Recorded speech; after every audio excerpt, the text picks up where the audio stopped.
Salut tous, le Mali vient de frapper très fort aux Nations Unies. Abdoulaye Maïga a dit aux Nations Unies que le Mali, désormais, a changé de danse et que l'Algérie n'a qu'à bien se tenir. En parlant à l'Algérie, il voulait attirer l'attention de tous les voisins et tous les pays en Afrique qui servent de base arrière pour les terroristes pour déstabiliser l'AES. Écoutez ce qu'il dit. Aujourd'hui, nous allons analyser ensemble un discours qui illustre la montée en puissance du Mali et, plus largement, de l'Alliance des États du Sahel, l'AES. D'abord, commençons par un point essentiel. Le Mali vient d'adopter une charte pour la paix et la réconciliation nationale.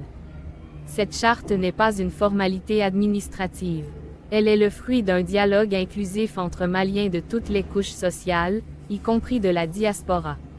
Elle incarne la volonté d'un peuple de se réconcilier avec lui-même, sur la base de ses propres réalités, de ses propres valeurs, et de ses propres mécanismes traditionnels de résolution des conflits. C'est exactement l'esprit de l'AES, s'appuyer sur nos forces internes avant de regarder à l'extérieur. Mais ce discours ne s'arrête pas là. Il bascule très vite sur un sujet brûlant. L'affaire du drone malien abattu par l'Algérie le 1er avril 2025. Pour Bamako, il ne s'agit pas d'un incident isolé. C'est un acte grave. C'est une atteinte directe à la souveraineté nationale. Un drone acheté avec l'argent des contribuables maliens a été détruit. Et pire encore, l'Algérie a tenté de se justifier avec des arguments qui défient la logique et même les lois de la physique. Le Mali souligne 3 faits troublants. Premièrement, une attaque terroriste meurtrière s'est produite à Tinzaouaten, à la frontière malienne, et pourtant, Alger n'a rien vu, rien entendu. Comment est-ce possible pour un pays qui se présente comme champion de la lutte contre le terrorisme? Deuxièmement, l'Algérie a reconnu avoir abattu un drone malien, sous prétexte de violation d'espace aérien. Mais les débris ont été retrouvés côté malien. Contradiction flagrante. Troisièmement, le refus de l'Algérie de se soumettre à la Cour internationale de justice montre une peur d'être publiquement démasquée. En réalité, ce que dit Bamako, c'est clair. L'Algérie joue un double jeu. Et c'est là que la logique AES se déploie. Parce que ce discours ne vise pas seulement Alger. Il met en garde tous ceux qui, dans la région, entretiennent volontairement le terrorisme pour affaiblir les États sahéliens et maintenir des rapports de domination. Face à cela, le Mali affirme un principe simple, la réciprocité. Pour chaque balle, une réponse. Pour chaque manœuvre trompeuse, une réplique ferme. C'est la doctrine AES, ni faiblesse, ni compromission. Mais ce n'est pas seulement un discours de confrontation. C'est aussi un discours d'affirmation identitaire. Le Mali cite Amadou Hampâté-Bâ, le sage de Bandiagara, pour rappeler que certaines vérités paraissent incroyables, simplement parce que la connaissance n'y est pas encore parvenue. Autrement dit, l'AES incarne une vérité nouvelle, que beaucoup refusent encore de voir, mais qui s'impose déjà. En répétant 3 fois son appel à l'Algérie de cesser de soutenir le terrorisme, le Mali impose un narratif fort. Ce n'est pas une improvisation. C'est une stratégie de communication. Frapper les esprits, décrédibiliser l'adversaire et renforcer la cohésion interne. Au fond, ce discours montre la maturité géopolitique du Mali et de l'AES. Construire la paix à l'intérieur. Affronter les menaces à l'extérieur. Et surtout, imposer un langage de vérité dans les relations internationales. En réalité, plus qu'une simple affaire de drone, nous assistons à un moment clé.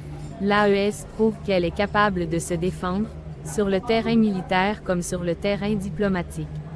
Et cela, mesdames et messieurs, change la donne pour tout le Sahel et pour l'Afrique entière.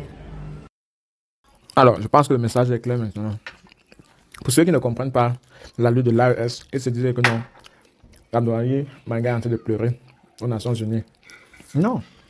Une chose qui est bien, c'est la communication que l'AES a décidé de faire. Moi, j'appellerais ça une communication offensive.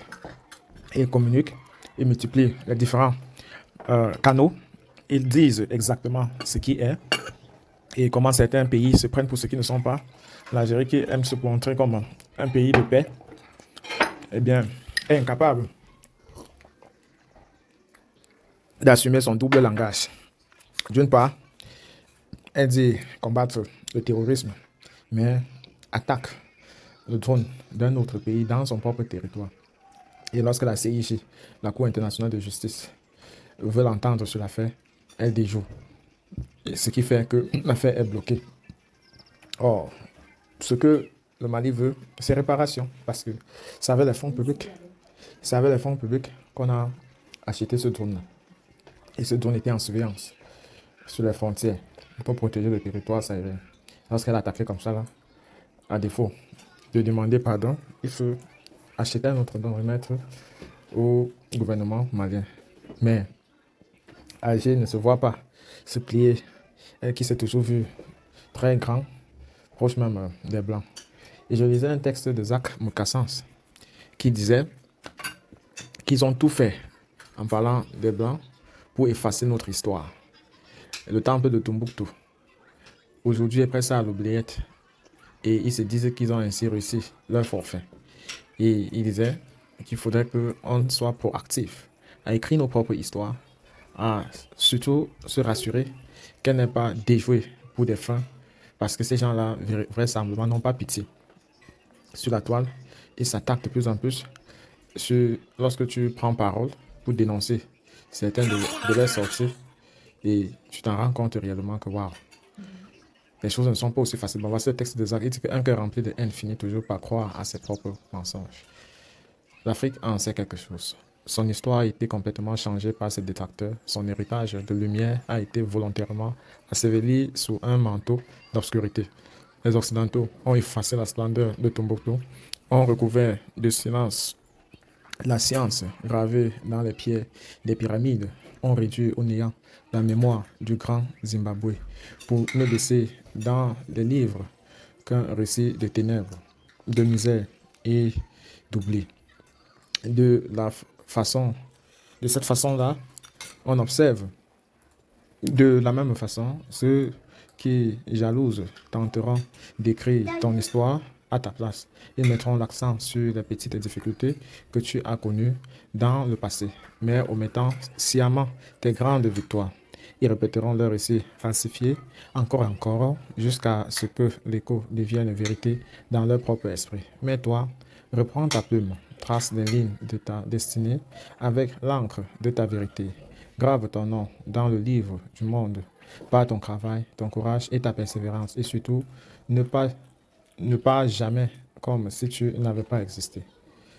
L'objectif est celui de devenir champion en plusieurs autres catégories et rester gravé dans la mémoire de ceux qui nous prendront pour inspiration.